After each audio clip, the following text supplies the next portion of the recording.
जय जय रघुवीर समर्थ. समर्थ म्हणतात की सुख पाहिजे असेल तर दुःखाचं मूळ आपल्याला सोडता आलं पाहिजे. समर्थ म्हणतात की सुख पाहिजे असेल तर दुःखाचं मूळ आपल्याला सोडता आलं पाहिजे.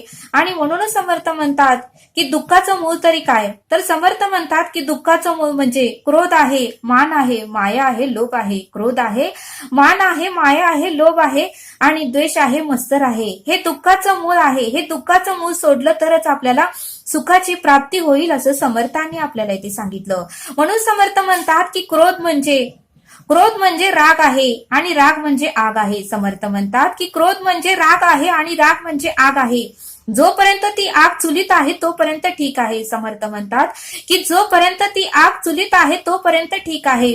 ती आग जर बाहेर आली तर घर पेटवायलाही कमी करत नाही. तीच जर आग बाहेर आली तर घर पेटवायलाही कमी करत नाही. त्यामुळे समर्थ म्हणतात की रागावर आपल्याला नियंत्रण ठेवता आलं पाहिजे असं समर्थांनी आपल्याला इथे सांगितलं. आणि तोच राग जर आपल्यामध्ये आला तर आपल्या सर्व गुणांची राख रांगोळी करून जातो. तोच राग जर आपल्यामध्ये आला तर आपल्या सर्व गुणांची तो राख रांगोळी करून जातो. आणि म्हणूनच समर्थ म्हणतात की रागावर नियंत्रण ठेवा. राग आला की आपल्याला आपले डोळे लाल होतात, आपले ओठ थरथरतात, मन अस्वस्थ होतं आणि मग आपल्यामध्ये सद्विवेक बुद्धी राहतच नाही. म्हणून समर्थ म्हणतात की रागावर आपल्याला नियंत्रण ठेवता आलं पाहिजे. आणि मग अति क्रोधामुळे आपल्यामध्ये अनेक प्रकारचे आपल्या हातून गुन्हे घडतात. मग आपल्यामध्ये चुकूनपणे अनेक प्रकारचे गुन्हे घडतात आणि मग त्यातूनच आपल्याला तुरुंगात जावं लागतं. आणि मग मात्र पश्चाताप केल्याशिवाय पर्याय राहतच नाही असं समर्थांनी आपल्याला ते सांगितलं. म्हणून समर्थ म्हणतात की आपल्याकडे श्रद्धा पाहिजे, सबुरी पाहिजे, नम्रता पाहिजे, संयम पाहिजे. आपल्यामध्ये श्रद्धा पाहिजे, सबुरी पाहिजे, नम्रता पाहिजे, संयम पाहिजे. या गोष्टी आपल्यामध्ये पाहिजे तरच उत्तमाचं होईल असं समर्थांनी सांगितलं. समर्थ म्हणतात की मान म्हणजे गर्व आणि अहंकार आहे आणि लोभ हा पापाचा बाप आहे असं समर्थ आपल्याला ते सांगतात. म्हणून समर्थ म्हणतात की राग आणि द्वेष शत्रुत्व जपणारी माणसं आयुष्यामध्ये कधीही सुखी होत नाहीत. राग आणि द्वेष शत्रुत्व जपणारी माणसं आयुष्यामध्ये कधीही सुखी होत नाहीत. आणि म्हणूनच समर्थ म्हणतात की राग आणि द्वेष थोडा सुद्धा आपल्यामध्ये ठेवू नका. दुःखाचं मूळ कारण हेच आहे, त्यामुळेच आपण सुखी होत नाही असं समर्थांनी आपल्याला इथे सांगितलं. समर्थ म्हणतात की नेहमी आपल्याला चांगल्या कामामध्ये आपल्याला गुंतवता आलं पाहिजे. रिकामं मन हे शैतानाचं घर असतं. समर्थ म्हणतात की रिकामं मन हे शैतानाचं घर असतं. तेव्हा स्वतःच्या मनाला आणि स्वतःला सतत चांगल्या गोष्टीत गुंतवावे. तेव्हा स्वतःच्या मनाला आणि स्वतःला नेहमी चांगल्या गोष्टीत गुंतवावे असं समर्थांनी आपल्याला इथे सांगितलं. तरच समर्थ म्हणतात तरच रिकामे मन हे शैतानाचं घर असतं.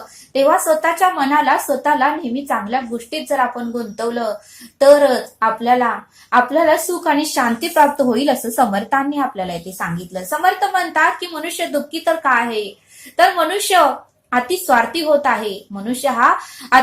होत आहे. मी, माझी बायको आणि माझी मुलं या पलीकडे मनुष्य काहीही विचारच करत नाही. मी, माझी बायको आणि माझी मुलं या पलीकडे मनुष्य विचार करायचं सोडूनच मनुष्याने दिला आहे. त्यामुळेच मनुष्य दुःखी आहे असं समर्थांनी आपल्याला इथे सांगितलं. दुसरे कारण म्हणजे मनुष्य हा निसर्गाच्या विरुद्ध वागत आहे. रात्री उशिरा झोपत आहे आणि सकाळी मात्र उशिराच उठत आहे. रात्री उशिरा झोपत आहे, सकाळी मात्र उशिरा उठत आहे. त्यामुळे मनुष्यामध्ये आळस निर्माण होत आहे असं समर्थांनी आपल्याला ते सांगितलं. ते समर्थ म्हणतात पशु पक्षी मात्र संध्याकाळ व्हायच्या आधी आपल्या घरट्यामध्ये जातात. सकाळीही पहाटे लवकर उठतात आणि बघा म्हणले त्यांचा किलबिल आवाज आपल्याला ऐकू येतो. ते कधीही आजारी पडत नाहीत आणि कधीही निरागस चेहऱ्याचे पशु पक्षी कधीही उदास नसतात असं समर्थांनी आपल्याला इथे सांगितलं. मग समर्थ म्हणतात की पशु पक्षी निसर्गाच्या नियमाप्रमाणे वागतात आणि त्यामुळे ते सुखी आनंदी जीवन जगतात. आपण मात्र निसर्गाच्या नियमाविरुद्ध वागतो, त्यामुळेच आपल्याला अनेक आजार जडलेले आहेत असं समर्थांनी आपल्याला इथे सांगितलं. मग समर्थ म्हणतात की आपण मात्र रात्री घरी लवकर येत नाही आणि रात्री मात्र उशिरा झाल्यावर ढाब्यावर जेवण करतो आणि त्यामुळे आपलं आरोग्य बिघडतं असं समर्थांनी आपल्याला इथे सांगितलं. तिसरं महत्वाचं कारण म्हणजे मनुष्य हा आई वडील आणि गुरु यांचे आशीर्वाद घ्यायचे मनुष्य विसरत आहे. तिसरे महत्वाचे कारण म्हणजे आई वडील गुरु यांचे आशीर्वाद घ्यायचे मनुष्य विसरत आहे. आणि म्हणून समर्थ म्हणतात की आशीर्वादाची ताकद फार मोठी आहे. आशीर्वादाची ताकद फार मोठी आहे. आणि म्हणून समर्थ म्हणतात की अर्जुन हे मातोश्रीच्या शत्रू पक्षात असूनही गुरूंचा आशीर्वाद होता. अर्जुन हा मातोश्रीच्या शत्रू पक्षात असूनही गुरूंचा आशीर्वाद होता. श्रीकृष्णांचा आशीर्वाद होता. त्यामध्ये युद्धामध्ये प्रत्येक कामामध्ये त्यांचा जय झाला, ते यशस्वी झाले. आणि म्हणूनच समर्थ म्हणतात की आशीर्वाद हा फार महत्वाचा आहे असं समर्थांनी आपल्याला इथे सांगितलं. समर्थ म्हणतात की चौथे महत्वाचे कारण म्हणजे मनुष्य हा तुलना करू लागला आहे. मी का गरीब आहे, तो का श्रीमंत आहे, त्यालाच का बंगला आहे, त्यालाच का गाडी आहे, त्यालाच का इस्टेट आहे, त्यालाच का शेती आहे, माझ्याकडे का नाही, हा विचार करूनच मनुष्य दुःखी होत आहे असं समर्थांनी आपल्याला ते सांगितलं. म्हणून समर्थ म्हणतात की दुसऱ्यांची तुलना करू नका, दुसऱ्यांची तुलना आपल्या बरोबर करू नका, त्यामुळे आपण दुःखी होतो असं समर्थांनी आपल्याला ते सांगितलं. मग समर्थ म्हणतात की आपण जर एखाद्या मंदिरात गेलो, दर्शन घ्यायला परमेश्वराचं दर्शन घ्यायला जर आपण मंदिरात गेलो, त्या मंदिराच्या ठिकाणीच एका व्यक्तीला पायच नसतात. त्या मंदिराजवळ समोर बसलेली व्यक्ती भिक्षा मागत असते, त्या व्यक्तीला पायच नसतात. त्या व्यक्तीकडे बघून आपण किती भाग्यवान आहे हेही आपण थोडा विचार केला पाहिजे. त्या व्यक्तीकडे बघून आपण किती भाग्यवान आहे हेही आपण विचार केला पाहिजे असं समर्थांनी आपल्याला ते सांगितलं. म्हणून समर्थ म्हणतात की दुसऱ्यांची तुलना आपल्या बरोबर करू नका, त्यामुळे आपल्याला दुःखच प्राप्त होणार आहे असं समर्थांनी आपल्याला ते सांगितलं. म्हणून समर्थ म्हणतात की निसर्गाच्या नियमाविरुद्ध वागू नका. आपण जर दुसऱ्याला आरे म्हणलो की तो कारेच म्हणणार आहे. आपण जर दुसऱ्यांकडे एक बोट केला की आपल्याकडे 4 बोट होणारच आहे. आपण जर दुसऱ्याच्या तोंडाला काळं फासलं तर आपले हातही काळे होणारच आहे असं समर्थांनी आपल्याला ते सांगितलं. म्हणून समर्थ म्हणतात की जर आपण पेरूचं बी पेरलं जमिनीत तर पेरूच उगवणार आहेत, आंबे उगवणार नाहीत. म्हणून समर्थ म्हणतात की जसं आपण पेरणी करणार आहे तसं उगवणार आहे असं समर्थांनी आपल्याला ते सांगितलं. म्हणून समर्थ म्हणतात की उत्तमाची पेरणी करा म्हणजे उत्तमच उगवेल असं समर्थांनी आपल्याला ते सांगितलं. म्हणूनच समर्थ म्हणतात की आपलं आरोग्य चांगलं असावं, आपलं आरोग्य जर उत्तम असावं आपल्याला वाटत असेल तर आपण सकाळी ब्रह्ममुहूर्तावर उठलं पाहिजे. आपलं आरोग्य जर चांगलं असावं असं जर आपल्याला वाटत असेल तर ब्रह्ममुहूर्तावर आपल्याला उठता आलं पाहिजे. पहाटे फिरून आपल्याला येता आलं पाहिजे. प्रतकालीन पहाटेचं वायुसेवन आपल्याला करता आलं पाहिजे.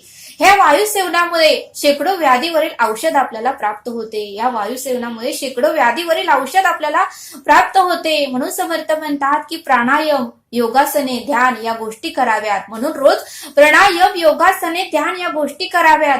सकाळी भरपूर पाणी प्यावे, दुपारी जेवणामध्ये ताक घ्यावे. सकाळीही भरपूर पाणी प्यावे, दुपारीही जेवणामध्ये ताक घ्यावे, संध्याकाळीही दूध घ्यावे आणि सर्व ऋतूतील फळे घ्यावेत.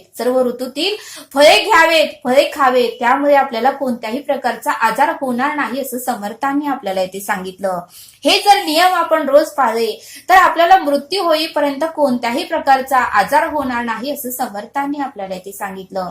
म्हणून समर्थ म्हणतात की दुःखाचं मूळ म्हणजे हेच आहे. दुःखाचं मूळ म्हणजे आपण स्वतःच आहे. राग, द्वेष, मत्सर, तिरस्कार, अहंकार हेच दुःखाचं मूळ आहे आणि त्यामुळेच आपल्याला सुख प्राप्त होत नाही असं समर्थांनी आपल्याला इथे सांगितलं. आणि म्हणूनच समर्थ म्हणतात की आपल्यामुळेच आपल्याला दुःख प्राप्त होतं. आणि म्हणून समर्थ म्हणतात की आपल्या स्वभावामध्ये, आपल्या आचरणामध्ये, आपल्या कर्मामध्ये, आपल्या बोलण्यामध्ये आपण बदल केला पाहिजे तर आपल्याला सुख, शांती, समाधान प्राप्त होईल असं समर्थांनी आपल्याला इथे समजावून सांगितलं. तरी आता आपण येथेच थांबूया. धन्यवाद. जय सद्गुरू.